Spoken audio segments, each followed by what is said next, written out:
one of my live stream lectures. And before we get started, I just want to take a moment to thank all of my supporters and everyone for supporting my channel. My channel will not be where it's at today without all of my supporters.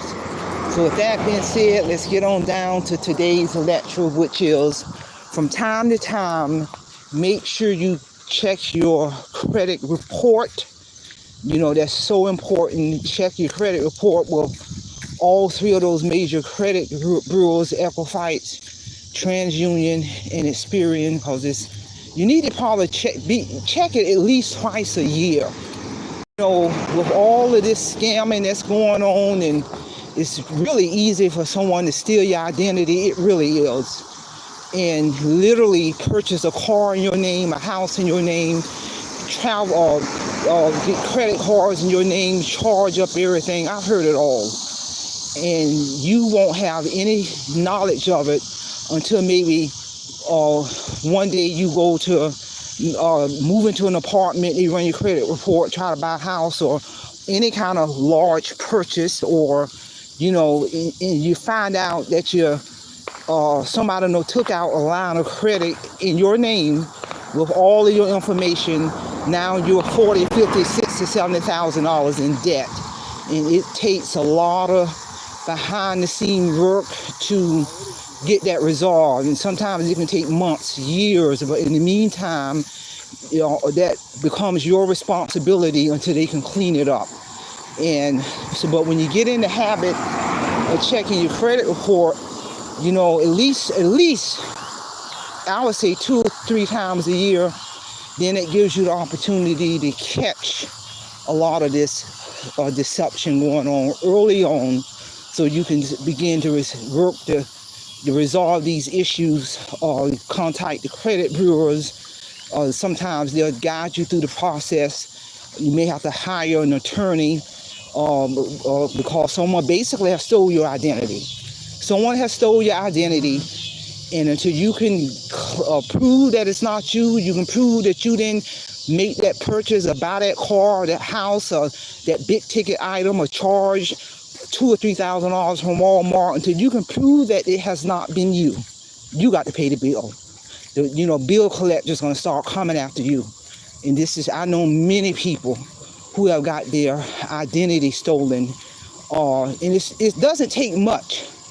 And that's why it blows my mind when I see people on various social media platform posting their personal information. They'll post their entire pay statement on social media. I don't know why people do that, with the name on that pay statement, the company they work for, the breakdown analysis of how much money they made, with the full address, and they'll put it post it on social media. That's insane. That doesn't even make any sense. To put something like that on social media, you're making a scammer job real easy. I mean, everything is not intended to go on social media, and you can open up your email, you can be getting text messages from obvious scammers, trying to get you to click this link, include your passcode and all of this personal private information on your banking. And to me, I just don't understand how anyone can fall for that, because any business stakeholder you're dealing with, number one, they ain't sending no email like that. They're going to send you a letter. They're going to send you a letter, and then you're going to know who that stakeholder is. But people are falling for these scams every single day. They're getting their savings account wiped out, retirement account wiped out. And you may have even gotten, they sometimes call. They'll call and leave a message, and there's always a sense of urgency that requires you to just going to deal with money. The money always going to be in the midst, in a sense of urgency. If you are in doubt, you need to call that business yourself. You should already know whether or not you are dealing with that business in any type of business transaction. So it should be no secret. And the most common scams that's in all emails and text messages. We got a package that's been delivered. Don't fall for that. Do not fall for that. If Amazon or the post office has delivered you something, and 9 times out of 10, they're going to leave that slip inside of your mailbox, and you got to go to the post office to show identification to get that item. That's just common sense. A lot of this, to me, is just common sense. People fall for it of all ages every single day. I mean, I've heard scenarios where people have literally bought a house, their house. When they spent all that money to buy their house, they find out that they were scammed out of all of that money. In the home that they bought didn't even belong to the person who sold it. And I'm just blown away how a person can do a transaction that large and pay for it up in cash, and you ain't met nobody in living color. Then when you go to the location, the home don't even belong to the person who sold it to you online. You did all this transaction online. Really, I'm just blown away.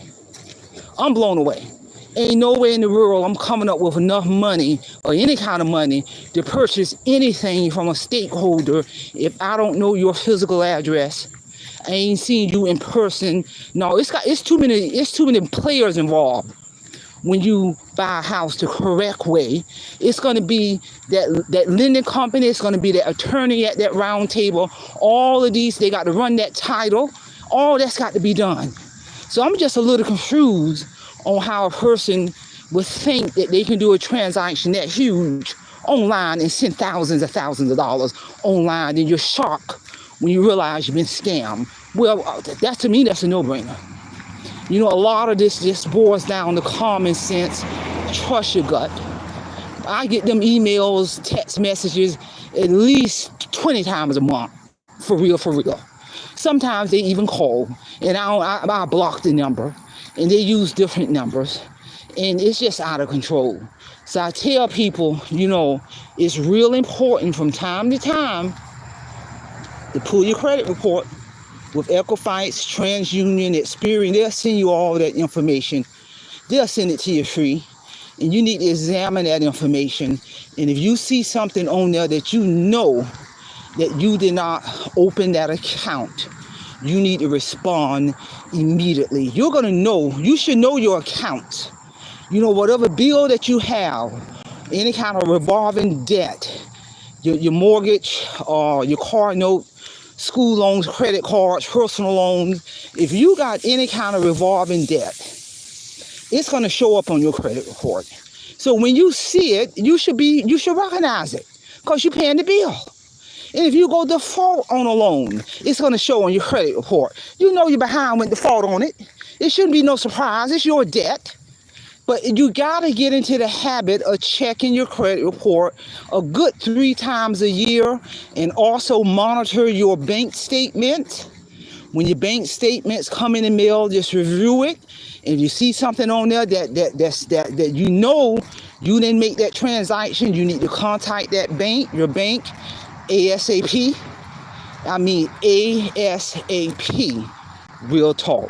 So share this information. I've been wanting to touch bases on this for a while now in terms of make sure you get into the habit of checking your credit report with all 3 credit bureaus. That's all I have. Simple Fidelity, and I'm leaving you in care of your own conscience. Have a great day.